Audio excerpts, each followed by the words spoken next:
Hey guys, welcome back. स्वागत है आप सभी का हमारे न्यू वीडियो के अंदर।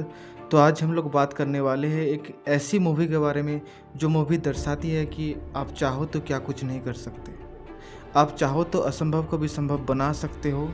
एक ऐसी मूवी जो कि हमें हमारे डे टू डे लाइफ में पानी का कितना ज़्यादा इम्पोर्टेंट है वो समझाएगी। एक ऐसी मूवी जो कि हमें फील कराएगी कि अगर कोई आदमी रेगिस्तान में फंस जाए तो क्या क्या मुसीबतों का सामना करना पड़ सकता है, ये सब कुछ कितना ज़्यादा टफ हो सकता है। उधर सरवाइव करना, बात करने के लिए कोई आदमी नहीं है, ऐसे हालातों में मतलब सरवाइव करना कितना ज़्यादा मुश्किल होगा। मूवी का नाम है द गॉट लाइफ। ये एक सच्ची घटना को लेकर आधारित है। तमिलनाडु के रहने वाले एक आदमी जिनका नाम है नजीब मोहम्मद, और ये इनके रियल लाइफ स्टोरी है। मूवी का नाम सुनकर तुम लोगों को आइडिया हो गया होगा थोड़ा बहुत कि बकरियों की तरह ज़िंदगी जीनी पड़ेगी एक आदमी को जो कि रेगिस्तान में फंसा हुआ है। तो बिना टाइम वेस्ट करे ही स्टोरी को स्टार्ट कर देते हैं। स्टार्टिंग में हमें देखने को मिलता है कि हमारे लीड कैरेक्टर जिसका नाम है नजीब मोहम्मद और उसके भाई हकीम, ये दोनों सऊदी अरब के एयरपोर्ट में पासपोर्ट वेरिफिकेशन के लिए लाइन में खड़े हुए थे। इन दोनों की बातों से पता चलता है कि ये दोनों कंपनी जॉब के लिए इंडिया से बाहर गए हैं और इन लोगों को उतना ज़्यादा आइडिया नहीं है उधर के भाषा के बारे में। तभी एक आदमी आकर इन लोगों का पासपोर्ट चेक करता है और इन लोगों को गाड़ी में बैठने के लिए इशारा करता है। तो इन लोगों को लगता है कि ये ड्राइवर है, कंपनी की तरफ से भेजा हुआ होगा। तो ये लोग भी जाके बैठ जाते हैं गाड़ी में। कुछ टाइम गाड़ी में बैठने के बाद ये लोग एक जगह पे पहुंच जाते हैं जहाँ पे ये हकीम को उसी जगह पे रोकने के लिए बोलता है और नजीब को गाड़ी में बैठने के लिए इशारा करता है। तभी ये दोनों भाई उन लोगों को समझाने की कोशिश करते हैं हिंदी में और इंग्लिश में कि हमें दोनों भाई को एक ही जगह पे रहने दो। तभी वो सेठ जो है नजीब को मारने लगता है और गाड़ी में बैठने का इशारा करता है। उसके बाद नजीब को भी ले जाके एक दूसरी जगह पे छोड़ देता है। नजीब को कुछ आइडिया नहीं था कि उसके साथ ये हो क्या रहा है। फिर उसके बाद नजीब की मुलाकात एक बूढ़े इंसान से होती है जो कि उधर पहले से ही था। उस बूढ़े इंसान को नजीब पानी का पता पूछता है इशारों इशारों में, तो वो बूढ़ा इंसान भी इशारों में बता देता है पानी के लिए। फिर बाहर बहुत ठंडी होने के कारण नजीब तंबू के अंदर जाके जो सेठ के पास सोने लगता है। उसके बाद नजीब सोते सोते उसके गांव के बारे में याद करता है कि कैसे वो गांव के दोस्तों के साथ मिलजुल के एक साथ काम किया करता था और कैसे वो बहुत सारी परेशानियों का सामना करके एक आदमी को पैसा दे के इतना दूर काम करने आया है उसके बारे में सोचता है। और कैसे उसके घर वालों ने प्यार से उसके लिए अचार बना के भेजा था, ये सब कुछ सोच रहा होता ही है कि जो सेठ है उसको लात मार के उठा देता है और बाहर जाके सोने के लिए चिल्लाता है। तभी नजीब को बाहर जाके एक पुरानी गाड़ी में सोना पड़ता है। तो सुबह सुबह उठ के देखता है कि जो बूढ़ा इंसान जो है वो सुबह सुबह वो बकरियों का दूध निकाल रहा होता है। फिर नजीब सुबह सुबह उठ के उस सेठ के पैर में जाके गिड़गिड़ाने लगता है कि मुझे जाने दो इधर से, मुझे छोड़ दो इधर से। तो वो सेठ बहुत गुस्सा करता है। फिर देखता है कि वो जो बूढ़ा इंसान है वो बकरियों को लेके चराने जा रहा है। थोड़ी देर बैठा हुआ होता ही है कि जो रात को जो इंसान इसको छोड़ने आया था वो इंसान सुबह सुबह भी आ रहा है। तो जाके उससे बात करता है कि मुझे छोड़ दो आगे रास्ते में बोलता है, लेकिन ये लोग उसकी बात सुनते ही नहीं है। तो वो जाके पासपोर्ट उसका दिखाता है और मुझे इंडिया अभी जाना है बोलता है। तो ये लोग जो है उसका पासपोर्ट छीन के फाड़ देते हैं। फिर नजीब उसके पासपोर्ट फाड़ देने के कारण अकेले जाके बैठ जाता है और थोड़ी देर बाद वो लोग उसको खाने के लिए बुलाते हैं और कुछ खाने को देते हैं। तो नजीब बहुत भूखा था इसलिए खा लेता है। तभी उसके बाद नजीब वो बूढ़ा इंसान के पीछे पीछे जाता है और बूढ़ा इंसान से पूछने की कोशिश करता है कि इधर से जाने का रास्ता किधर से है। तो बूढ़ा इंसान बताता है कि इधर से कोई रास्ता नहीं है, इधर से तुम नहीं जा पाओगे। उसके बाद नजीब फिर से याद करता है कि उसके घर वालों ने उसको कैसे अलविदा किया था आने के टाइम। उसके बाद सीन शिफ्ट होता है कि नजीब जो है पोटी कर रहा होता है। तभी जो सेठ आके उसके पानी जो है बाल्टी से पानी ले जाता है। तभी वो नजीब हाथापाई करता है और मैं बिना पानी से कैसे साफ कैसे होऊंगा बोलता है। तो बूढ़ा इंसान बोलता है कि रेत से काम चलाना पड़ेगा। तभी एक पानी के टैंक वाला पानी भरने के लिए आया होता है। तो उससे जाके बात करता है कि मुझे ले जाओ इधर से। तो ये सब बातें ये सेठ सुन लेता है फिर। तो उसको बहुत मारता है फिर नजीब को। फिर नजीब को बंदूक से भी धमकी देता है कि अगर तू इधर से गया तो मार दूंगा। उसके बाद नजीब जो है सेठ का बंदूक देख के डर के मारे बेहोश हो जाता है। और उसके बाद इसको याद आता है कि गांव में कैसे वो बहुत सारे पानी में नहा रहा था और इधर वो पोटी करने के लिए पानी भी नहीं मिल रहा। उसके बाद नजीब को पूरी तरीके से समझ में आ जाता है कि ये बहुत बड़ी मुसीबत में फंस चुका है। और जाके बूढ़ा इंसान से पूछता है कि तुम इधर कब से हो भाई बोलता है। तो बूढ़ा इंसान बताता है कि मुझे इधर रहे सालों साल हो गया है। फिर सीन शिफ्ट होता है। उसके अगले दिन नजीब को उठा के बुलाते हैं और वो बकरियों का दूध निकालने को बोलते हैं। तो नजीब ना जानते हुए भी ट्राई करता है, करने की कोशिश करता है। फिर उसके बाद वो नजीब को बकरियों को चराने के लिए भेजते हैं। उसके बाद सीन शिफ्ट होता है 3-4 महीने के बाद। नजीब जहाँ उधर घुल मिल गया है और बकरियों को रोज़ चराने ले जा रहा है। और एक कार में आके देखता है शीशे में कि उसका बाल दाढ़ी जो है वो बढ़ चुका है। तभी देख रहा होता ही है कि जो सेठ आके उसकी शीशा तोड़ देता है। तभी वो एक शीशे में फिर से देखता है खुद को और खुद की दाढ़ी को देख के वो दाढ़ी को कटवाने की कोशिश करता है।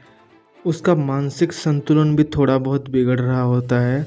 उसको कुछ समझ में नहीं आ रहा है कि वो कर क्या रहा है, इधर करने क्या आया है। तो जाके सुसाइड करने की कोशिश करता है। तभी नीचे देखता है कि कोई एक लाश को जो ईगल वगैरह खा रहे हैं। तो वो नीचे उतरता है फिर और देखता है कि ये किसकी लाश है। तो देखता है कि ये तो वो बूढ़ा इंसान का लाश है। फिर नजीब को पता चलता है कि ये बूढ़ा इंसान क्यों नहीं दिख रहा था उतने दिनों से।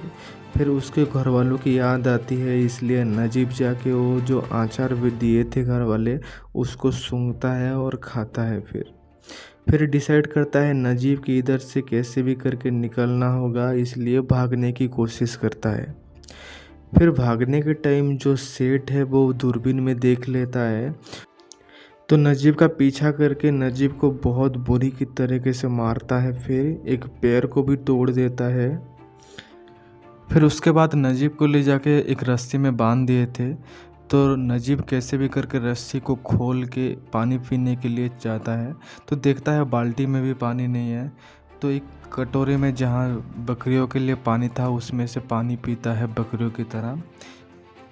उसके बाद सीन शिफ्ट होता है जहाँ पे नजीब उसका दाढ़ी बाल बहुत बढ़ गए हैं और ये बकरियों को चराने ले गया है। और उधर बारिश हो जाता है और बर्फ़ का ओला गिरने लगता है। तो नजीब जो है वो बकरियों को लेके एक पहाड़ के साइड एक सुरंग में छुप जाते हैं। फिर उसके बाद नजीब को एक साउंड आता है जो कि एक लड़के का गाना गाने का साउंड है। तो वो साउंड के पीछे पीछे नजीब भी पीछा करता है। तभी नजीब को दिखता है कि सामने एक इंसान है जो कि गाना गा रहा है। तो नजीब उसको बुलाने की कोशिश करता है। तो फिर पता चलता है उसको कि ये जो सामने वाला जो बंदा है ये उसका भाई हकीम है। इतना दिन के बाद दोनों भाई मिलते हैं तो बहुत खुश हो जाते हैं और गले मिल के रो पड़ते हैं।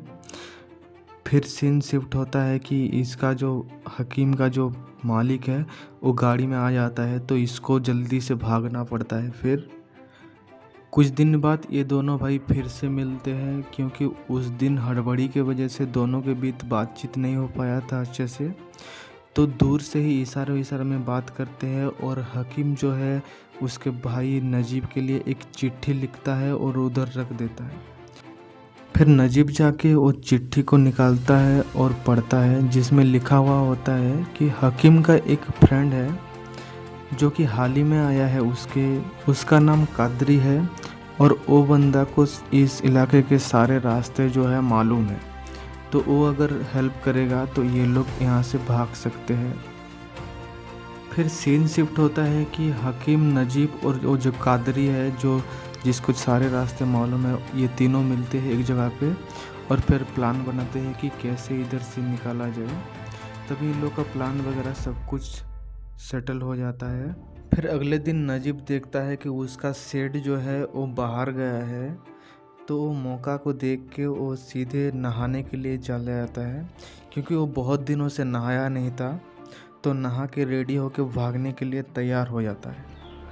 फिर हमें देखने को मिलता है नजीब जो है वो नहाने के बाद उसके बैग से निकालता है एक पैंट और एक शर्ट, जो कि ये रखा था जब भी घर जाऊंगा तो पहन के जाऊंगा बोल के। तभी जब पहनता है तो उसका पैंट जो है उसको ढीला हो रहा है।